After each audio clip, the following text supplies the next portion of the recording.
Assalamualaikum warahmatullahi wabarakatuh. Teman-teman, dalam video ini kami akan menjelaskan tentang Hospital Disaster Plan, yaitu bagaimana sebuah rumah sakit menyiapkan dirinya dalam menghadapi situasi bencana. Penjelasan tersebut akan diuraikan atau dibantu dengan slide seperti berikut. Dalam situasi bencana, tak ubahnya rumah sakit itu sama seperti tempat-tempat yang lain, teman-teman. Jadi berpotensi juga dia menjadi lokasi atau sarana prasarana yang berpotensi untuk terdampak bencana, sehingga Hospital Disaster Plan bila mana bencana itu betul-betul mengarah kepada rumah sakit atau terdampak kepada rumah sakit, maka harus ada perencanaan yang betul-betul matang.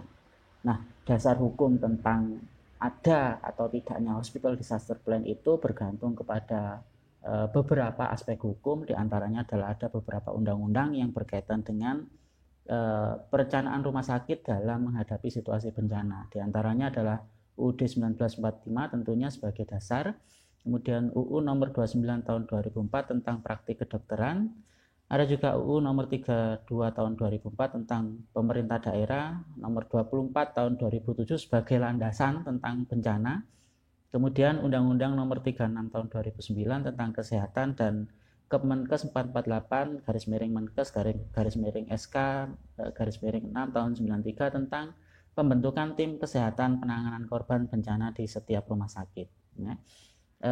Ini terkait dengan aturan-aturan lain atau dasar hukum yang lain, yaitu Kemenkes nomor 28 garis miring Menkes garis miring SK garis miring 1 tahun 95 tentang petunjuk pelaksanaan umum penanggulangan medik korban bencana, kemudian Kemenkes nomor 205 garis miring Menkes garis miring SK garis miring 3 tahun 99 tentang petunjuk pelaksanaan permintaan dan pengiriman bantuan medik dari rumah sakit rujukan saat bencana. Aturan yang lain diatur dalam Kemenkes nomor 876 garis miring Menkes garis miring SK nomor 11 garis miring 2006 tentang kebijakan dan strategi nasional penanggulangan krisis dan masalah kesehatan lainnya.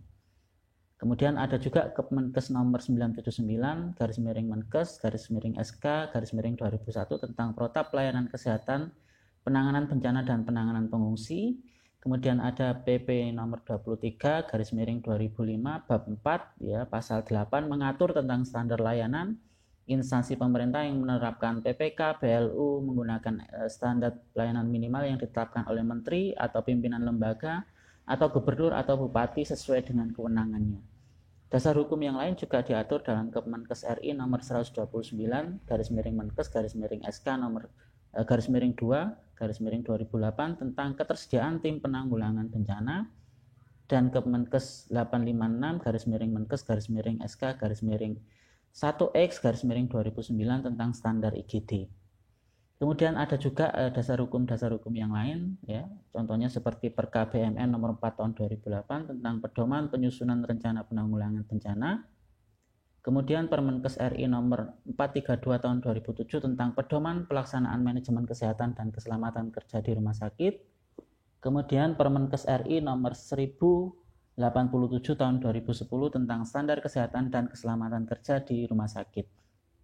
Nah, itu tadi beberapa dasar hukum. Ya, sekarang terkait dengan referensinya, seluruh slide ini saya adopsi dari buku Pedoman Perencanaan Penyiagaan Bencana bagi Rumah Sakit ya, yang diterbitkan oleh Departemen Kesehatan Republik Indonesia tahun 2009. Nah, buku ini bisa di-download melalui link yang sudah saya sertakan. Secara keseluruhan slide ini akan berisi tentang latar belakang terkait dengan kebencanaan, kemudian jenis bencana, siklus bencana, kemudian rumah sakit dalam sistem penanggulangan gawat darurat terpadu. Yang kelima berisi tentang Hospital Disaster Plan atau pedoman perencanaan penyiagaan rumah sakit. Kemudian yang terakhir adalah terkait dengan 5 langkah penyusunan Hospital Disaster Plan. Baik, secara garis besar ya, di negara kita atau secara keseluruhan ya, demografi negara kita itu terdiri dari 17.508 pulau, di mana Indonesia menjadi satu-satunya negara yang terletak pada pertemuan 4 lempeng tektonik ya, dan masuk kategori dalam Pacific Ring of Fire ya, jadi berada pada cincin api ya, di mana terdiri atas lebih 80 gunung berapi yang aktif, sehingga kalau sewaktu-waktu ada yang meletus, kita sudah harus siap. Nah, ini secara pemetaan daerah rawan bencana hampir secara keseluruhan ya, di wilayah Indonesia itu berada pada zona merah ya. Hanya ada beberapa pulau ya, terutama Kalimantan itu yang berada pada zona hijau, dan sepanjang pesisir Sumatera, sepanjang pesisir Jawa, dan sepanjang pesisir pantai Sulawesi semuanya dalam kategori resiko tinggi ya, terkait dengan ancaman bencana gempa bumi. Kemudian bencana alam dan musibah massal sudah menjadi bagian dari kehidupan, di mana kondisi tersebut terjadi hampir di semua negara ya. Dalam hal ini khususnya Indonesia ya, itu bisa dikatakan sebagai supermarketnya disaster atau supermarketnya bencana. Kenapa dikatakan seperti itu? Karena hampir semua jenis bencana itu ada di Indonesia, sehingga kalaupun menjadi pusat penelitian biasanya di sana masih origin atau masih murni begitu ya. Kemudian rumah sakit yang terkena bisa secara internal dan eksternal disaster ya, di mana rumah sakit itu sendiri mengalami situasi bencana yang timbul akibat bencana yang berasal dari luar. Kemudian pada situasi bencana, rumah sakit menjadi tujuan akhir dalam menangani korban ya, sebagaimana fungsinya yaitu pengembalian fungsi kesehatan dari korban bencana.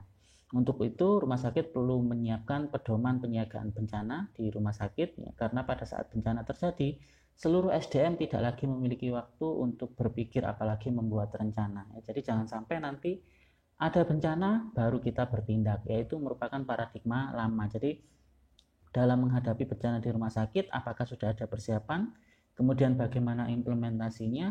Ya, apakah kalau misalkan ada kondisi bencana baru dibuat rencana saat sudah terjadi bencana, atau dibuat jauh hari sebelum terjadi bencana dan sudah disimulasikan sehingga ketika terjadi bencana rumah sakit sudah betul-betul siap untuk memberikan pelayanan ya. Atau jangan sampai nanti kalau sudah terjadi bencana ya kita belum punya planning sama sekali ya. Nah, jenis bencana menurut Undang-Undang nomor 24 tahun 2007 tentang penanggulangan bencana ya, di mana bencana itu adalah peristiwa yang disebabkan oleh alam maupun non alam atau manusia atau sosial, yang mana kondisi tersebut akan menimbulkan dampak baik fisik ya, psikologis, kerusakan sarana prasarana, dan sumber penunjang kehidupan yang lain ya. Sumber bencana itu sendiri dibagi menjadi 3 menurut Undang-Undang nomor 24 tahun 2007, yaitu terkait dengan bencana alam, contohnya ada gempa bumi, letusan gunung api, tsunami, banjir, kemudian kekeringan, tanah longsor, kebakaran ya, hutan, dan angin topan. Kemudian secara non alam ya, bencana dari jenis non alam yaitu epidemik ya, seperti contohnya saat ini ya, itu masuk juga kategori wabah penyakit ya, COVID-19. Kemudian gagal teknologi dan gagal modernisasi. Kemudian bencana yang disebabkan oleh manusia diantaranya adalah konflik sosial, terorisme, ya, kerusuhan massal, dan lain sebagainya. Ya, ini beberapa contoh bencana alam. Ya. Alam contohnya gempa bumi, ya, terjadi di Aceh tahun 2004. Itu bencana besar yang terekam dalam dalam ingatan saya untuk pertama kali. Kemudian Nias tahun 2005, Pangandaran tahun 2006, dan Yogyakarta juga di tahun yang sama. Kemudian tsunami yang terjadi di Palu, Lombok ya, tahun 2018, di Aceh tahun 2004 ya. Kemudian Pangandaran 2006 dan Mentawai tahun 2010. Kemudian contoh bencana yang diakibatkan oleh sosial ya, kerusuhan ya, yang terjadi di Jakarta, Sampit, dan Poso tahun 1998. Bahkan sampai dengan saat ini ada beberapa situasi yang juga masih menimbulkan bencana meskipun dalam skala yang lebih kecil. Kemudian bom ya, terorisme, kemudian pesawat jatuh, gunung meletus ya, Gunung Merapi ya. Sampai dengan saat ini ya, Gunung Merapi sudah memasuki tahap awas atau siaga. Kemudian banjir ya, ini sudah memasuki musim penghujan juga.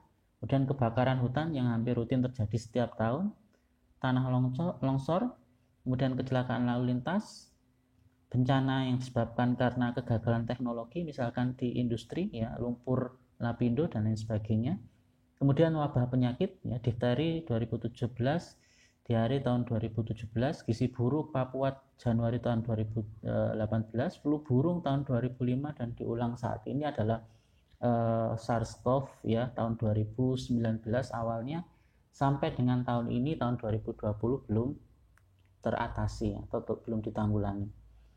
Secara siklus, bencana itu merupakan sebuah rangkaian yang mana bencana berputar seiring dengan berjalannya waktu ya. Jadi saat ini mungkin kita berada dalam situasi mitigasi atau dalam situasi preparedness atau kesiapsiagaan ya.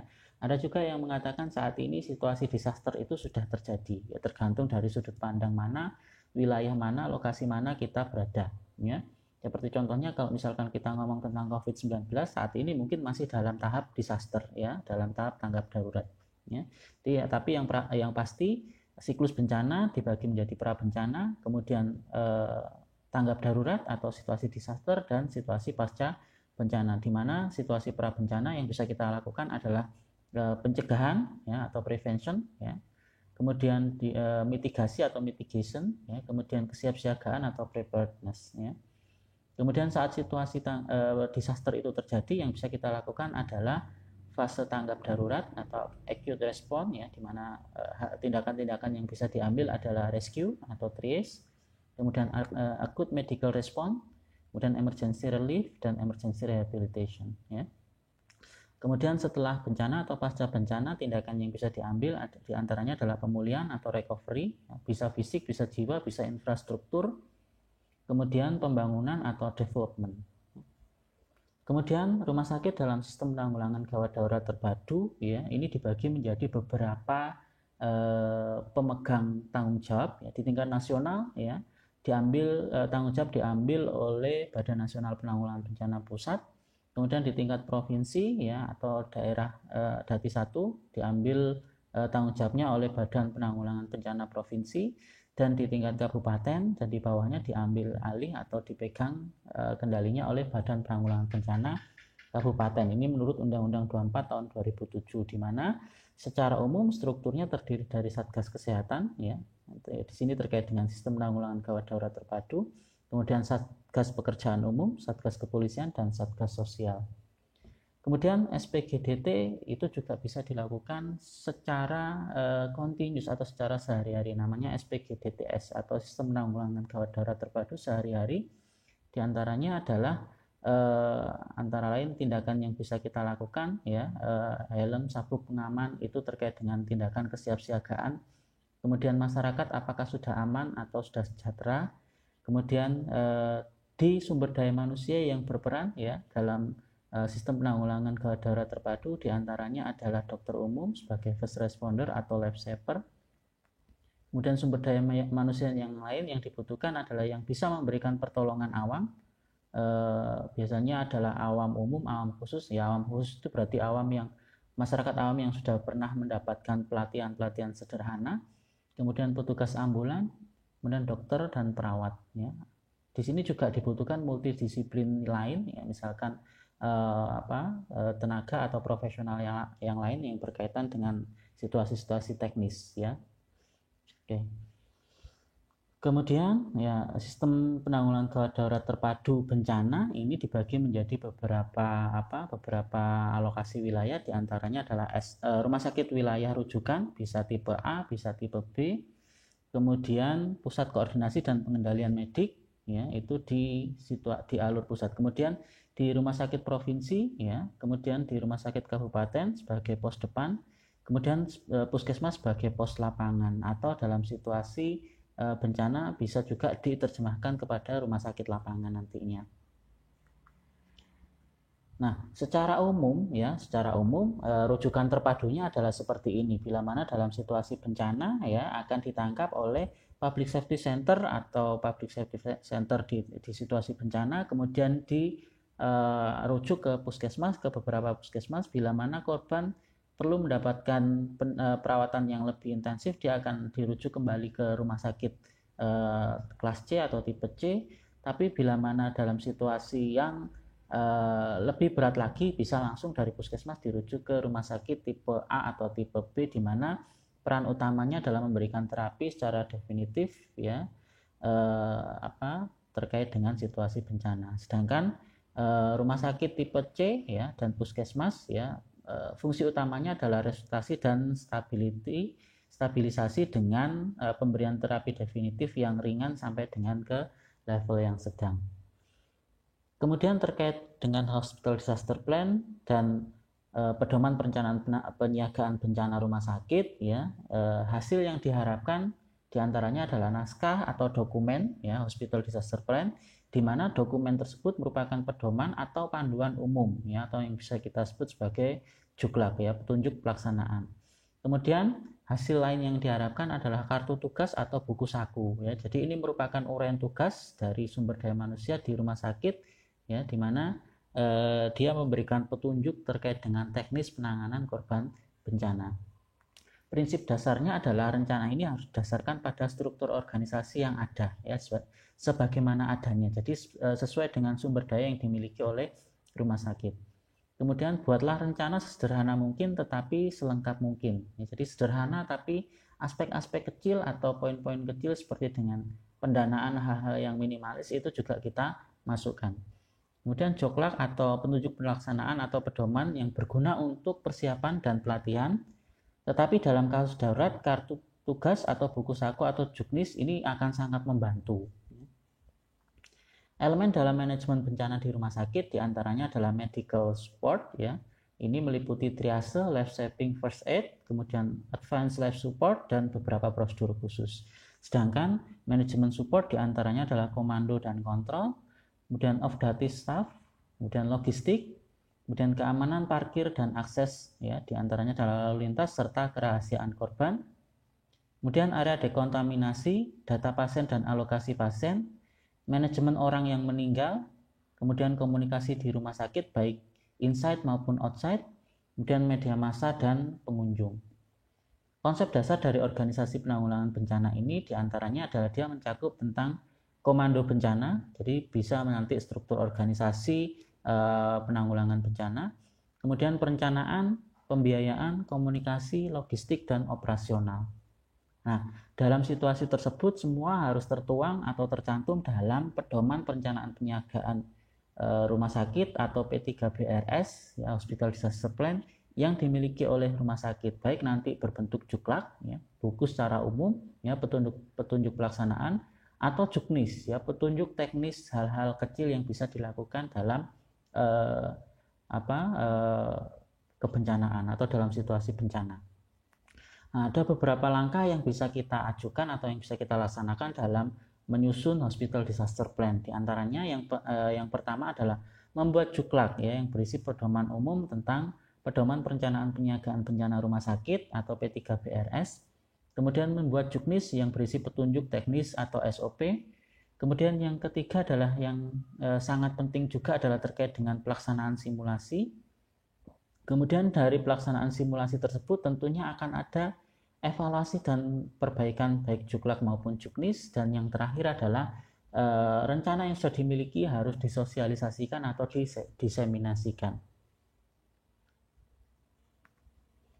Baik, langkah yang pertama adalah terkait dengan penyusunan pedoman perencanaan penyiagaan bencana rumah sakit, di mana ketika kita menyusun pedoman tersebut harus ada studi awal, harus ada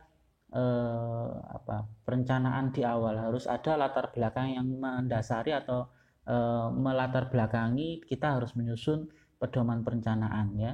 Ini didapatkan dari mana? Didapatkan dari laporan-laporan. Jadi laporan dari instansi terkait, bisa dari BPBD, dari BMKG terkait dengan apa saja bencana yang atau potensi bencana yang mungkin muncul di area sekitar rumah sakit atau di wilayah yang terdekat dengan rumah sakit tersebut ya. Kemudian berisi juga tentang kepustakaan. Jadi terkait dengan sumber-sumber yang bisa digunakan untuk menguatkan baik nanti juknis maupun juklak ya. Kemudian bisa juga berasal dari pengalaman rumah sakit yang lain. Jadi sebagai lembaga layanan yang bisa atau yang bekerja dalam bidang yang sama, maka kita juga perlu bertukar pikiran, bertukar ide studi banding dengan rumah sakit yang lain dalam hal penyusunan pedoman perencanaan penyiagaan bencana. Kemudian perlu juga adanya narasumber ahli atau orang yang dianggap memiliki kepakaran dalam penyusunan pedoman perencanaan penyagaan bencana di rumah sakit. Kemudian dilakukan diskusi tim, ya, harus ada tim yang disusun untuk memberikan arahan atau memberikan kinerjanya terkait dengan penyusunan pedoman perencanaan penyagaan bencana rumah sakit ini. Dan yang terakhir adalah terkait dengan penulisan, di mana hal-hal yang sudah kita lakukan di atas harus didokumentasikan, ya, yang dia harus dalam berbentuk pedoman atau berbentuk jukla, ya, petunjuk pelaksanaan. Sistematika penulisan bisa nanti ya bebas ini, tapi secara umum, ya, di sana ada kata pengantar, kemudian SK pengesahan direktur utama, kemudian daftar isi, kemudian istilah atau beberapa singkatan dan definisinya, kemudian daftar telepon penting, daftar distribusi buku baik keluar rumah sakit maupun masuk ke rumah sakit. Nah, ini daftar isi, ya, isinya nanti mencakup tentang pendahuluan, tujuan, fungsi dan struktur organisasi penanggulangan bencana, kemudian kewaspadaan, pemberlakuan rencana, ya, pengakhiran rencana, kemudian kembali ke keadaan sehari-hari dan evaluasi, dan pelatihan, ya. Kemudian yang berikutnya adalah terkait dengan lampiran-lampiran. Ada beberapa lampiran yang mungkin penting untuk dicantumkan, diantaranya adalah SOP penanganan bencana eksternal, kemudian SOP penanganan bencana internal, kemudian SOP untuk penyediaan obat-obatan dan alat kesehatan. Dan pendahuluannya berisi tentang latar belakang. Ini latar belakang bisa mengacu secara umum terhadap kondisi bencana secara global, nasional ataupun lokal yang berada di rumah sakit atau sekitar wilayah rumah sakit. Kemudian berisi juga tentang profil rumah sakit, ya, profil rumah sakit bisa dari tahun berdirinya, latar belakang berdiri, kemudian terkait juga dengan kekhususan rumah sakit dan lain sebagainya. Kemudian jenis bencana bisa lokal, ya, atau bisa nasional kalau rumah sakitnya memang skalanya luas, ya, atau dalam cakupan ini adalah rumah sakit tipe A atau tipe B sebagai rujukan bencana. Kemudian pedoman penanganan bencana,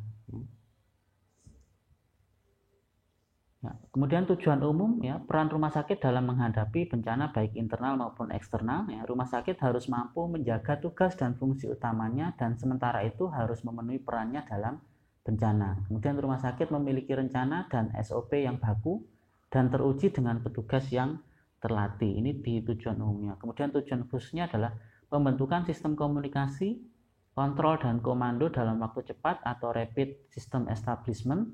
Kemudian mengintegrasikan sistem pengelolaan petugas, pasien dan pengunjung atau tamu. Kemudian yang ketiga adalah menyusun prosedur dan pelaksanaan respon bencana dan pemulihan serta tahap kembali ke fungsi normal. Kemudian yang keempat, mengintegrasikan semua aktivitas penanganan bencana dengan standar pelayanan bermutu. Nah, secara struktur organisasi ini berkaitan dengan tugas atau komando, ya, yang bisa diambil alih atau yang bisa berfungsi ketika bencana itu terjadi, ya. Jadi ini sesuai dengan karakteristik rumah sakit atau disesuaikan dengan kondisi yang ada, sumber daya manusia yang ada di rumah sakit, ya. Tapi secara umum, ya, fungsi organisasi untuk penanggulangan bencana itu terdiri dari komando, ya, siapa yang mengambil komando, kemudian keamanan, informasi, humas, dan petugas medik yang mana kesemuanya akan membawai untuk operasional, perencanaan, logistik, dan pembiayaan. Nah, ini kalau misalkan kita membuat komando yang lebih rumit, sistem komando yang lebih rumit biasanya akan seperti ini, ya. Jadi ada humas, ada keamanan, ada liaison, ada penasihat medis yang mana di bawahnya dia akan meliputi bidang logistik, kemudian perencanaan, kemudian operasional, ya. Jadi ini adalah contoh struktur organisasi atau struktur komando bila mana terjadi situasi bencana. Dan penanganan korban di rumah sakit, ya, diantaranya adalah penanganan korban, ya. Kemudian pengelolaan barang milik korban ini juga hal yang perlu diperhatikan. Jadi jangan sampai nanti ketika korbannya sudah dalam situasi yang stabil atau sudah sadar, ya, ternyata rumah sakit tidak mampu untuk mengamankan atau menjaga keamanan pasien maupun barang-barang yang dimiliki. Kemudian pengosongan ruangan dan pemindahan pasien, pengelolaan makanan pasien dan petugas. Jadi ini meskipun dalam situasi bencana, prinsip untuk pemenuhan kebutuhan dasar nutrisi itu juga tetap harus dipertahankan. bukan hanya untuk pasien tapi juga untuk petugas. Kemudian pengelolaan tenaga rumah sakit, pengendalian arus korban bencana dan pengunjung. Jangan sampai nanti pengunjung yang datang justru mengganggu arus lalu lintas ataupun arus keluar masuk dari korban bencana. Kemudian koordinasi dengan instansi lain, ya, jadi dengan beberapa instansi terkait, misalkan Damkar, misalkan dengan PLN dan lain sebagainya, ya, yang berkaitan dalam situasi penanganan korban bencana. Kemudian pengelolaan obat dan bahan atau alat habis pakai, kemudian pengelolaan relawan, ya, jangan sampai nanti ada relawan yang tidak terakomodasi atau tidak terfasilitasi dengan baik. Kemudian pengelolaan kesehatan lingkungan, jadi jangan sampai nanti setelah bencana limbah-limbah yang membahayakan lingkungan itu tidak diperhatikan atau justru membahayakan situasi lingkungan sekitar. Kemudian penanganan korban di rumah sakit meliputi pengelolaan donasi, pengelolaan listrik, telepon dan air, pengelolaan keamanan, pengelolaan informasi, kemudian pengelolaan media, pengelolaan rekam medik, kemudian identifikasi korban, pengelolaan tamu atau kunjungan, kemudian pengelolaan jenazah dan transfer korban ke luar rumah sakit. Kemudian terkait dengan kewaspadaan, bila ada informasi tentang kemungkinan bencana, Ketua Tim Bencana melakukan immediate action, ya, di mana hal-hal yang bisa dilakukan diantaranya adalah menambah kapasitas rumah sakit dengan memperlakukan ruang-ruang darurat, kemudian pengorganisasian area penerimaan pasien, jadi bukan berarti ketika kapasitasnya ditambah alurnya atau area penerimaannya juga kapasitasnya tetap, tentunya juga akan ada pengorganisasi tambahan. Kemudian pengaturan transportasi, kemudian arus informasi yang terorganisir. Rumah sakit dinyatakan dalam keadaan waspada atau standby, ya. Jadi kalau misalkan seperti gunung berapi itu levelnya ada siaga, awas, kemudian waspada, ya. Ini juga sama halnya dengan rumah sakit ketika menghadapi situasi bencana. Apakah situasinya waspada atau di standby atau dinyatakan kembali ke kehidupan normal atau keadaan normal sehari-hari. Nah, keseluruhan aktivitas dikoordinasikan oleh ketua tim bencana atau yang disebut sebagai incident commander. Kemudian alarm and mobilization. Jadi ada kalau di kampung-kampung dulu, ya, itu kalau dalam situasi bencana seperti kebakaran itu ada kode-kode yang digunakan, ya. Jadi diantaranya kalau dulu misalkan pakai kentongan dengan beberapa ketukan, berarti bencana yang sedang terjadi adalah kebakaran, misalkan seperti itu. Nah, rumah sakit juga harus punya satu pintu atau satu kode, ya, di mana ketika terjadi bencana, ya, dalam keadaan darurat, alarm harus cepat dan dapat diandalkan. Ini sesuai dengan yang sudah disosialisasikan. Kemudian kompetensi untuk mengatur alarm, ya, ini berada di tangan incident commander. Kenapa harus seperti itu? Karena untuk alarm ini ada potensi untuk disalahgunakan. Jadi misalkan ada orang yang iseng untuk mengaktifkan alarm hanya untuk mencari sensasi misalkan. Nah, jangan sampai hal tersebut dimanfaatkan oleh orang yang tidak bertanggung jawab. Oleh karena itu, yang bertugas untuk mengaktifkan alarm itu hanya orang yang sudah diberikan kepercayaan atau orang yang sudah dipasrahi beban untuk menjadi incident commander. Kemudian pemberlakuan rencana. Pelaksanaan rencana kontingensi ditetapkan oleh CEO rumah sakit atau dalam hal ini disebut direktur atau dipegang oleh direktur. Saat dinyatakan rencana kontingensi ini diperlakukan. Jadi berisi diantaranya adalah ketua tim bencana bertugas untuk menginformasikan dan menginstruksikan kepada semua unit terkait, kemudian merelokasi pasien yang sedang dirawat, dan menginstruksikan tim-tim pendukung lainnya, ya. Kemudian menginstruksikan farmasi untuk penyediaan obat-obatan dan alat-alat kesehatan yang diperlukan. Kemudian mengaktifkan pelaksanaan dukungan medis, medical support, dan dukungan manajemen atau manajemen supportnya, di mana kondisi ini dilakukan ketika bencana terjadi di luar jam kerja. Oke, namun sayangnya rumah sakit dalam hal ini tidak mengenal tentang jam kerja. Semua selama 24 jam semuanya adalah jam kerja, sehingga incident commander harus bertanggung jawab selama 1x24 jam untuk memantau situasi rumah sakit seandainya sewaktu-waktu terjadi bencana. Kemudian yang berikutnya adalah terkait dengan pengakhiran rencana. Jadi pengakhiran rencana itu yang dimaksudkan adalah pernyataan untuk mengakhiri dari rencana yang dilakukan oleh insiden commander. Jadi selama berapa lama tahap tanggap darurat bencana di rumah sakit tersebut diaktifkan, ya.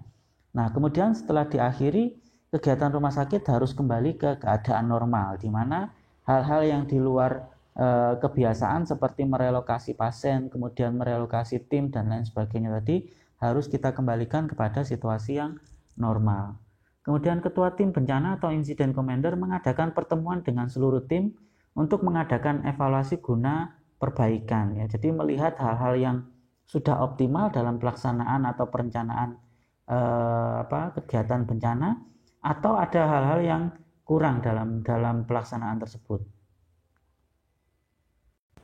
Yang berikutnya adalah pelatihan atau simulasi. Nah, jadi yang sudah direncanakan tadi, ya, itu tidak akan berhasil, atau dalam hal ketika terjadi bencana sungguhan, itu tingkat efektivitasnya selama belum diuji atau dilakukan simulasi, maka dia diragukan. Jadi sebuah rencana yang tidak pernah diuji itu seperti halnya kita tidak membuat rencana sama sekali. Jadi kita harus tahu plus dan minusnya, kekurangan dan kelebihan perencanaan yang sudah kita susun, ya. Jadi simulasi tersebut memberikan gambaran ketika bencana tersebut terjadi, ya, apa saja hal yang perlu ditambahkan atau apa saja hal yang perlu diefektifkan. Dan perencanaan pelatihan yang bertahap dan periodik. Kemudian pelatihan meliputi semua aspek perencanaan. Jadi aspek-aspek yang berkaitan dengan perencanaan yang sudah kita lakukan di awal tadi harus disimulasikan, ya, terutama peran dan tanggung jawab personil rumah sakit. Jadi harus jelas, harus clear siapa bertugas sebagai apa, ya, dan dia efektif atau tidak dalam tugas tersebut. Itu harus dievaluasi. Nah, dalam pelatihan atau simulasi ini bisa dengan tabletop, ya, ini dengan yang sederhana dan biaya yang relatif murah, ya. Kemudian bisa juga dengan simulasi lapangan. Nah, hal-hal yang perlu ditambahkan juga diantaranya adalah terkait dengan daftar telepon penting, ya, diantaranya pemadam kebakaran, kepolisian, PMI, Kemenkes, Dinkes, PLN, PAM dan lain sebagainya, ya.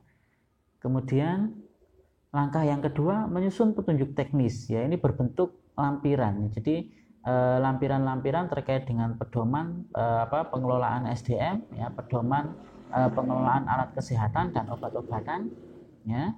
Kemudian, hal ini dapat dibuat sebagai buku terpisah, yang mana dia menerjemahkan fungsi bencana ke struktur rumah sakit yang ada, ya.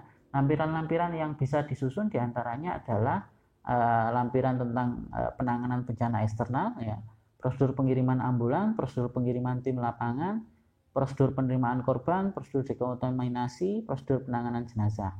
Ya, lampiran B, ya, terkait dengan penanganan bencana internal, diantaranya adalah prosedur penanganan kebakaran, penanganan gempa bumi, penanganan kebocoran zat kimia, penanganan bahaya biologis, penanganan bahaya banjir, dan penanganan ancaman bom, ya, serta prosedur-prosedur lain yang berkaitan dengan karakteristik bencana yang mungkin muncul di lingkungan sekitar rumah sakit.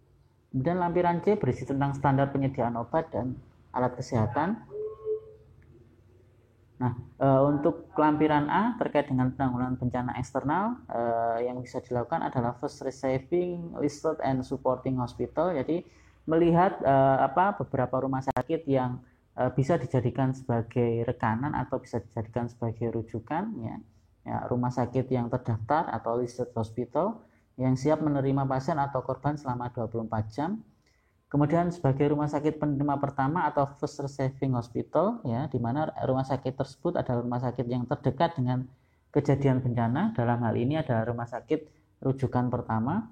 Dan rumah sakit pendukung atau supporting hospital, di mana semua rumah sakit yang dapat mendukung rumah sakit penerima pertama, baik dalam level yang setara atau level yang lebih tinggi, ya, di mana tugasnya adalah menerima limpahan pasien dari tempat kejadian, kemudian mengirim tim lapangan ke tempat kejadian, kemudian menerima rujukan dari rumah sakit penerima pertama. Dan lokasi yang ada di rumah sakit yang harus segera diaktifkan ketika bencana tersebut sudah terjadi diantaranya adalah control center, kemudian triase, decontamination area, red or yellow area, green area, kemudian area media atau pers, ya. Kemudian relative waiting area, discharge casualty, kemudian volunteers area, police documentation, ambulance liaison atau off duty staff assembly, dan pediatric area. Akses ke rumah sakit yang juga harus dijaga diantaranya adalah pengendalian yang ketat mengenai arus pasien dan personel lain, ya. Pintu rumah sakit yang dibuka hanya pintu masuk utama untuk keluarga, pengunjung, sukarelawan, dan staf rumah sakit. Dan pintu masuk ambulan untuk semua korban yang masuk ke rumah sakit, dan pintu keluar untuk semua orang yang keluar dari rumah sakit. Lampiran B terkait dengan penanggulangan bencana internal. Evakuasi pada bencana internal, ya, diantaranya adalah alasan untuk evakuasi, ya, adalah untuk memindahkan pasien atau personil dari ancaman bahaya atau bahaya yang nyata, misalkan kebakaran, ledakan, gempa, dan sebagainya. Kemudian implementasi pada bencana internal, seluruh rumah sakit diinformasikan tentang pemberlakuan rencana bencana internal, kemudian pasien dipindahkan dari daerah berbahaya ke daerah yang aman. Kemudian keputusan pemberlakuan rencana bahaya internal dilakukan oleh person in charge, ya, jadi oleh orang yang bertugas untuk mengaktifkan situasi bencana atau incident commander tadi. Dan bila memungkinkan lakukan absensi sebelum, selama, dan sesudah bencana. Rujukan pasien dan sumber daya, ya, koordinasikan dengan rumah sakit lain untuk kemungkinan merujuk pasien atau perlu tambahan perbekalan atau tambahan personel dari rumah sakit yang bermitra dengan rumah sakit tersebut. Dan rumah sakit rujukan atau SPGT harus diberi informasi tentang jumlah pasien yang dirujuk dan catatan medisnya.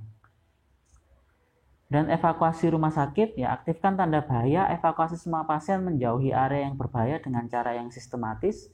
Bila harus evakuasi seluruh rumah sakit, semua harus melapor di tempat titik kumpul. Kemudian setiap bagian atau departemen melakukan absensi atau apel. Yang harus diingat diantaranya adalah lakukan dengan tenang sesuai prosedur dan jangan panik. Kenapa? Karena kepanikan petugas akan menambah situasi atau keparahan yang terjadi pada pasien dan keluarga.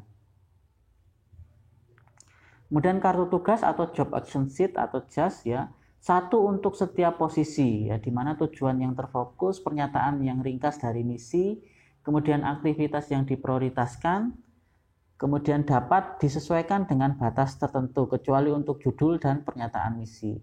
Bisa ditambahkan kontrol infeksi dan keselamatan pasien ke sistem operasi. Ya, ini contohnya terkait dengan pembagian tugas dari atau JAS dari incident commander.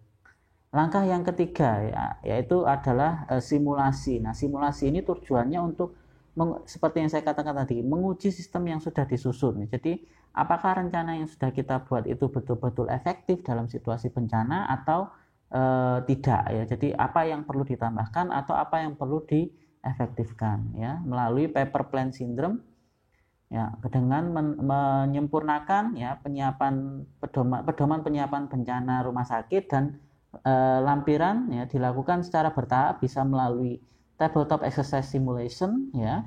Nah, ini yang paling ringan dan paling sederhana, ya, yang sedikit biaya, atau dengan melalui simulasi lapangan, ya.